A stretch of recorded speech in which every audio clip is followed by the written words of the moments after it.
Picture this. On a scorching day in ancient times, Abraham sat at the entrance of his tent near the great trees of Mamre. The air was thick with heat, and the world seemed to move in slow motion. But what happened next would change his life forever. 3 mysterious visitors appeared before him. Now these weren't your ordinary travelers. The moment Abraham spotted them, something stirred in his soul. He rushed from his tent, bowing low to the ground, an act that showed he sensed their divine nature. With the warmth of Middle Eastern hospitality, Abraham pleaded, "My lords, if you find favor in me, please don't pass by your servant. Let me offer you some water to wash your feet. Rest under this tree and prepare a meal for you." His words carried both humility and eagerness. When they agreed, Abraham sprang into action. Can you imagine the flurry of activity? He hurried to Sarah in the tent, calling out, "Quick! Take the finest flour we have, 3 seahs of it, and make bread."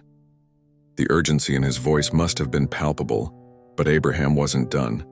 He personally ran to his herd, selecting the most tender calf he could find.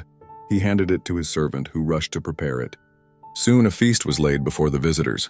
Fresh bread, curds, milk, and tender meat. Abraham, showing ultimate respect, stood nearby under the tree as they ate. Then came the moment that would echo through generations. The visitors asked about Sarah, and one of them made an extraordinary announcement. "I will return to you next year, and your wife Sarah will have a son." Now Sarah was listening from the tent entrance. Consider her perspective. She and Abraham were well past their prime, both very old. The idea of having a child seemed so absurd that she couldn't help but laugh to herself. Who could blame her? The promise defied everything she knew about nature and aging. But this was no ordinary visit, and these were no ordinary visitors. This was the beginning of a miracle that would fulfill God's promise to Abraham and Sarah, proving that nothing is impossible with divine intervention.